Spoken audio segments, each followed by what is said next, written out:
கெட்டவங்க எல்லாருமே நல்லா தான் இருக்காங்க, நல்லவங்களுக்கு தான் சோதனை மேலே சோதனை வருது அப்படிங்கிற இந்த வாக்கியத்தை பேசாத மனிதர்கள் யாருமே இருக்க முடியாது. நம்மளும் பேசுவோம், பக்கத்து வீட்டுக்காரங்களும் பேசுவாங்க, நம்ம யாரை கெட்டவன் நினச்சிக்கிட்டு பேசுகிறோமோ அவங்களும் இந்த வாக்கியத்தை பேசுவாங்க. அப்போ நம்ம நினைக்கிற மாதிரி உண்மையாலுமே கெட்டவர்கள் நல்லா இருக்காங்களா, நல்லவர்கள் தான் சோதிக்கப்படுகிறார்களா அப்படின்னா, நம்ம உண்மையாகவே உணர்ந்து கொள்ள வேண்டிய விஷயம் நம்ம எண்ணங்களை கட்டுப்படுத்த வேண்டும் அப்படிங்கிறது தான். இந்த நல்லவங்க கெட்டவங்க அப்படிங்கிற விஷயமே நம்முடைய பார்வையில் தான் ஆரம்பிக்கின்றது.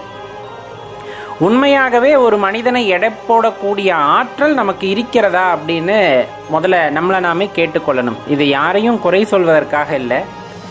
ஒருத்தரை பார்த்து கெட்டவங்கிற முடிவுக்கு நம்ம எப்படி வர முடியும் அப்படிங்கிறது தான் கேள்வி. இன்னொன்று, எல்லாமே கர்மாவின் அடிப்படையில் இறைவன் ஒவ்வொரு உயிருக்கும் ஒவ்வொரு உடலை கொடுத்து ஒரு வாழ்க்கையை கொடுத்து அந்த வகையிலே அவர்கள் அனுபவிக்க வேண்டிய கர்மாவையும் தீர்மானித்து தான் இந்த உலகத்திற்குள் அந்த உயிரை அனுப்புகின்றார். அப்படிங்கும்போது ஒருவர் சுகபோகங்களை அனுபவிக்கின்றார் அப்படின்னா அவரை பார்த்து பொதுவாக கெட்டவர்கள் அப்படின்னு சொல்லிட முடியாது. சுகபோகங்கள் இருக்கும், அவர் நல்லதுன்னா என்னன்னா, ஒரு தான தர்மம் செஞ்சிருக்க மாட்டாங்க, அவங்க வேலையை மட்டும் பார்க்குறாங்க. ஆனால் நான் நிறைய தான தர்மம் செய்கிறேன், நிறைய விஷயங்களில் ஈடுபடுறேன், எனக்கு தான் கஷ்டம் வருது, அவங்களுக்கு எதுவும் இல்லை, அவங்க நல்லா தான் இருக்காங்க அப்படின்னா அவங்கள கெட்டவங்க அப்படின்னு முத்திரை குத்தக்கூடிய அளவிற்கான தகுதி நமக்கு இருக்கிறதா அப்படின்னு கேட்டு பார்த்தோன்னா கண்டிப்பாக கிடையாது. இறைவன் ஒவ்வொரு உயிருக்கும் ஒவ்வொரு வேலையை கொடுத்து அவர்கள் ஆற்றிய கர்மாவின் பலனாகத்தான் இந்த வாழ்க்கையை கொடுக்கின்றார். அதில் அவங்க சுகபோகமாக வாழலாம், சில விஷயங்களை மறந்து வாழலாம். அதாவது அடிப்படையாக ஒரு உயிருக்கு என்ன தேவை, இங்கு நம்ம என்ன செய்யணும் அப்படிங்கிற விஷயம் அவர்களுக்கு ஞாபகம் இல்லாமல் அந்த பணத்தை மட்டும் காத்து கொண்டு வாழ்கிறார்கள்னா அதுக்கு தகுந்தாற் போல அடுத்த பிறவி அவர்களுக்கு அமையக்கூடும். ஒரு விஷயத்தை இறைவன் நமக்கு நிறைய கொடுக்கிறார் அப்படிங்கும்போது அதன் மூலமாக நம்மை சோதிக்கிறார் அப்படிங்கிறது அர்த்தம். நம்மளுக்கு கஷ்டம் வர்றதுன்னு இல்லை, கஷ்டம் வர்றப்ப நம்ம நிறைய பேத்துக்கு வாரி வாரி கொடுக்கணும்னு நினைப்போம். ஒருவேளை நம்ம வாழ்க்கையே திடீர்னு ஒரு மாற்றத்திற்கு உட்பட்டு நீங்கள் நினைக்கிற மாதிரி பொண்ணும் பொருளும் உங்ககிட்ட நிறைய குவிஞ்சிருது அப்படிங்கும்போது எல்லாத்துக்கும் தூக்கி தூக்கி கொடுத்துருவோமா அப்படிங்கிற அந்த விஷயத்தை நினச்சி பாருங்க. அப்போ யாரை பார்த்து நம்ம சொல்ல மாட்டோம் கெட்டவங்கள்லாம் நல்லா தான் இருக்காங்க, நல்லவங்களுக்கு தான் சோதனை வருது அப்படிங்கிறது.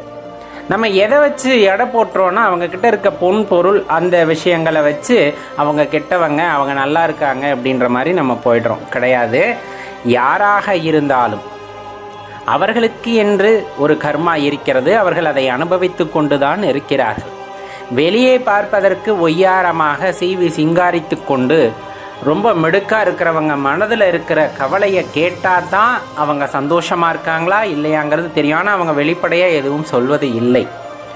சில பேர் அதை வெளிப்படையாக நான் கஷ்டப்படுறேன் ஆனால் நான் எல்லாத்துக்கும் நல்லது தான் செய்கிறேங்கிறது நம்மளுடைய எண்ணம். அப்போ இந்த இடத்துல எது மாறுது அப்படின்னா எண்ணம் அப்படிங்கிற ஒரு விஷயத்தை பொறுத்து தான் ஒருத்தரை நம்ம நல்லவங்களாக எடை போடுறதும் ஒருத்தங்களை நம்ம தீயவர்களாக எடை போடுவதும் மாறுது. என்னைக்காச்சும் யாராச்சும் நான் கெட்டவேன்னு அவங்க வாயால் ஒத்துக்கிட்டு இருக்காங்களா? நம்ம தான் சொல்கிறோம் கெட்டவங்க நல்லா இருக்காங்க அப்படின்னு. நீங்கள் யாரை கெட்டவங்கன்னு சொல்கிறீங்களோ அவங்க கிட்ட போய் உண்மையாலுமே நீங்கள் எப்படிப்பட்டவன்னா அவருடைய தரப்பு நியாயத்தை எடுத்து வைப்பார். பொதுவாக இறைவன் படைப்பில் இவர்கள் கெட்டவர்கள் என்று நாம் கூற அந்த அளவுக்கு தகுதி நாம் படைத்தவர்கள் அல்ல. எது உங்களுக்கு அதர்மமாக தெரிகிறதோ அது அவர்களுக்கு தர்மமாக இருக்கும். இது படைப்பின் ரகசியம். இந்த ரகசியம் உணர்ந்து விட்டால் இந்த பிரபஞ்ச இயக்கம் அப்படிங்கிறது ஸ்தம்பித்து விடும். அவரவர் கர்மாவை அவரவர் ஆற்றுகின்றார். அதனால தான் சொல்லப்படுறது, இந்த வாக்கியத்தை தவிர்த்து விட்டு உங்களுக்கு கொடுக்கப்பட்ட கர்மா எதுவோ அந்த கர்மாவை சிறப்பாக செயலாற்றி அதனை கழித்து இறைவன் பாதத்தை சரணடைய என்ன செய்ய வேண்டுமோ அதை தேடி செய்து குருவை நாடி அதன் மூலமாக விளக்கத்தை பெற்று ஒரு நல்லறிவை பெற்று இறைவனை அடைவதற்கான வேலையில் நாம் இறங்குவதுதான் சிறப்பே தவிர மற்றவரின் வாழ்க்கையை பார்த்து நம்ம பொறாமைப்பட்டோ அல்லது அங்கலாய்ப்படைந்தோ நான் நிறைய நல்லது செய்கிறேன் நான் கஷ்டப்படுறேன் அப்படிங்கிற மாதிரியான அங்கலாய்ப்பெல்லாம் அடையாமல் நீங்கள் செய்வது உங்கள் இடது கைக்கு கூட தெரியாமல் செய்ய வேண்டும். செய்கின்ற தான தர்மம் அப்படிங்கிறது உங்கள் மனதில் ஏற்றிக்கொள்வதற்காக அல்ல. தெளிவாக தெரிந்து கொள்ளுங்கள். நான் நிறைய செய்யறேன், கஷ்டப்படுறேன், ஏன் கஷ்டம் வருது அதை நீங்க உள்ள எடுத்துக்கிறீங்க. நான் இவ்வளவு செஞ்சிருக்கேன் அப்படிங்கறத உள்ள எடுத்துக்கிறதுனால தான் அதோட எதிர்பார்ப்பின் காரணமாக ஒரு விஷயம் நமக்கு கிடைக்கலன்னா அது ஏமாற்றமாகவும் கஷ்டமாகவும் தெரியுது. தான தர்மங்கள் செய்யும் போது அதன் பலனை எப்பொழுதுமே எதிர்பார்க்க கூடாது. எதிர்பார்க்காமல் செய்கின்ற ஒரு விஷயத்தின் காரணமாகவே உங்களுக்கு அதன் மூலமாக புண்ணிய பலன்கள் சேரும். ஒரு வகையில நம்ம நிறைய கர்மத்தை சேர்த்து வச்சிருந்தாலும் அதையெல்லாம் கழிக்கக்கூடிய வழியாக நீங்கள் செய்கின்ற தான தர்மம் எப்பொழுதுமே இருக்கும். அதுல எந்த மாற்று கருத்தும் இல்லை. ஆனா எதையும் எதிர்பார்த்து செய்யக்கூடாது. சோதனைகள் உண்மையாலுமே வருமா? கண்டிப்பா வரும். ஒரு இடத்துல உங்களை நிரூபணம் செய்யணும் அப்படின்னா ஏதாவது ஒரு போட்டிகளில் கலந்து கொண்டு அதில் வெற்றி பெற்றால்தான் நீங்கள் சிறந்தவர் என்பதை இந்த உலக அறியும். அதே போல இறைவன் மீது மாறாத அன்பு கொண்டிருக்கிறீர்கள், மாறாத பக்தி கொண்டிருக்கிறீர்கள் அப்படின்னா நமக்கு அது பெரிய பக்தியா தெரியும். அதை நிரூபணம் செய்யணும் அப்படின்னா சில பல வழிகளில் உங்களுக்கு வைக்கப்படுகின்ற தேர்வுகளில் நீங்க வெற்றி பெற்றா தான் அதை நிரூபணம் செய்ய முடியும். அதற்காகத்தான் வாழ்க்கையில சில மேடு பள்ளங்கள் மாறி வெற்றியும் தோல்வியும் மாறி சில இடங்கள்ல சோதனைகள் என்ற பெயரில் உங்களுக்கான பரீட்சைகள் நடத்தப்படுகின்றன வாழ்க்கையில். அந்த பரீட்சையில் நீங்கள் வெற்றி பெற்று காட்டும் பொழுது கண்டிப்பாக உங்களது பக்தி அப்படிங்கிறது ஒரு மெய்சிலிருக்கும் வகையில இருக்கும். அதை அந்த நேரம், அதாவது அதுல வெற்றி பெற்றும் பொழுது உங்களுக்குள்ள அந்த மமதை இருக்காது, அகந்தை இருக்காது, ஆணவம் இருக்காது.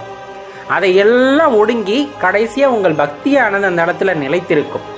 அந்த பக்தி ஒரு உன்னதமான இடமாக, ஒரு உயர்ந்த இடமாக இருக்குமே தவிர அதுல ஏற்றத்தாழ்வுகள் பார்க்காது. பக்தியில் திளைத்திருப்பவர்கள் இந்த வாக்கியத்தை எப்பொழுதும் சொல்ல மாட்டார்கள். கெட்டவர்கள் நல்லா தானே இருக்காங்க, நல்லவங்க நான் தான் கஷ்டப்படுறேன் அப்படிங்கிற வாக்கியத்தை அவர்கள் என்றும் பேசியதில்லை.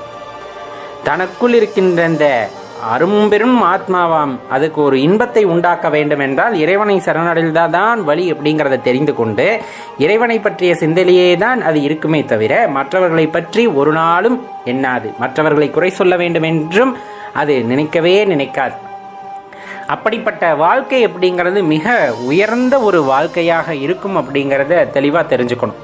அப்போ அந்த ஏற்ற இறக்கம், ஏற்ற தாழ்வு இது எல்லாம் எங்கன உண்டாகுது அப்படின்னா நம்மளோட எண்ணங்களின் பயனாகவே அது உண்டாகிறதே தவிர உண்மையாகவே இறைவன் ஏற்றத்தாழ்வுகள் பார்த்திருக்கிறாரானா கிடையாது. என்னோட சுமையை நான் தான் தூக்கணும், உங்களோட சுமையை நீங்க தான் தூக்கணும். நான் செய்ததை இந்த உடலுக்குள் இருப்பவர் தான் அனுபவிக்க வேண்டுமே தவிர இந்த ஆன்மா செய்ததை இன்னொரு ஆன்மா அனுபவிக்க முடியாது.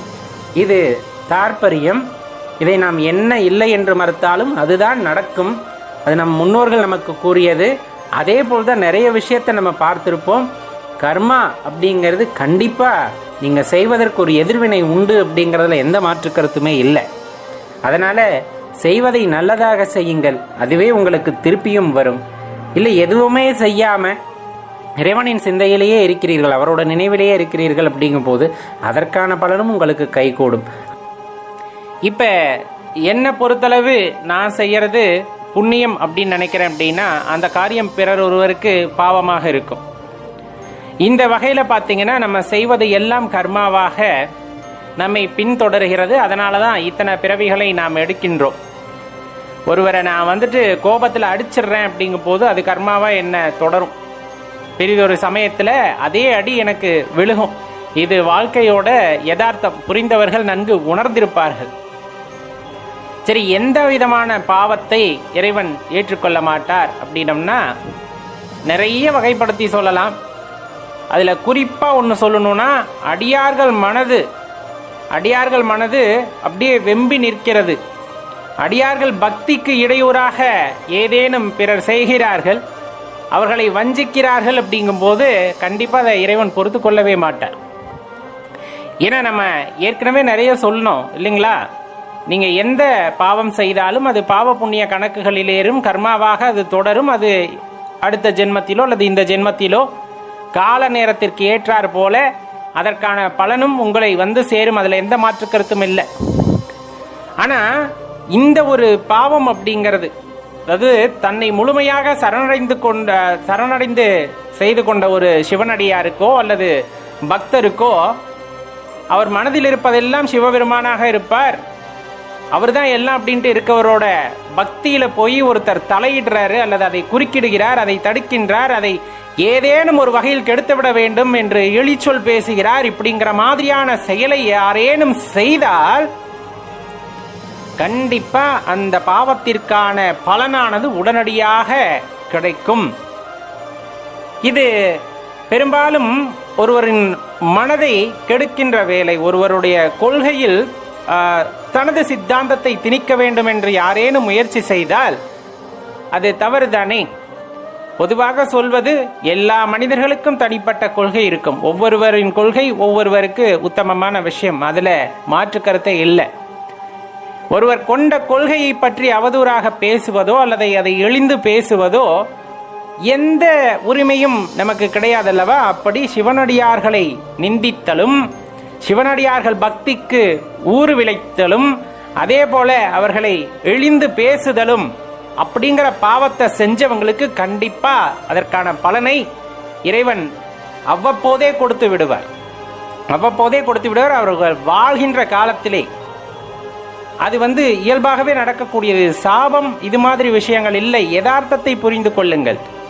சிவனடியார்களோ அல்லது பிற தெய்வங்களை வணங்கக்கூடிய அடியார்களோ தனக்கு மன நிம்மதி வேண்டும், உண்மையான அந்த ஆன்மீகத்திற்குள் செல்ல வேண்டும் என்றுதான் அவர்கள் முயற்சிக்கிறார்கள். அவர்கள் அதற்கான பயிற்சிகளிலும் ஈடுபடுகிறார்கள். யாரையும் அவர்கள் மனதை காயப்படுத்துவதில்லை, யாரையும் கொச்சைப்படுத்துவதில்லை. அவர்கள் உண்டு, அவர்கள் வேலை உண்டு என்று இருப்பவர்களை வீணாக சீண்டி அவர்களுக்கு மனதிற்கு ஒரு இன்னலை ஏற்படுத்தி அவர்கள் பக்தியில் ஒரு ஊறு விளைவிக்கிறார்கள். அப்படிங்கும் போது அது மகா பெரிய பாவமாக மாறும். அதற்கு என்ன சொல்றது, அதை அவங்களால எதிர்கொள்ளவே முடியாது. இப்ப இருக்க கால சூழ்நிலை அப்படிங்கிறது வேற. அதற்கான காலகட்டம் வரும்போது அதற்கு பதில் சொல்லக்கூடிய நிலைமையில் கூட அந்த இழிந்து பேசியவரோ ஊறு விளைத்தவரோ இருக்க முடியாது. அந்த அளவுக்கான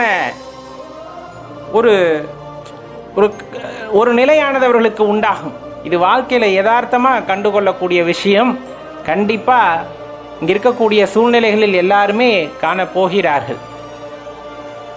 எந்தவித அடியார்களையும் தயவு செய்து துன்புறுத்தாதீர்கள், மனதை கஷ்டப்படுத்தாதீர்கள்.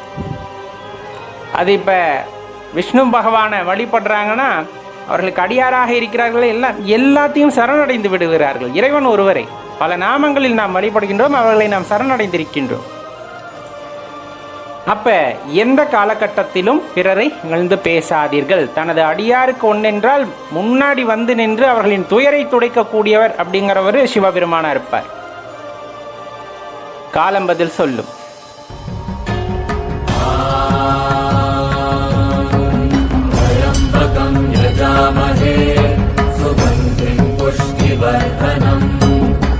पूर्वारुकमिव बन्धनान् मृत्योर्मुक्षीयमामृतात्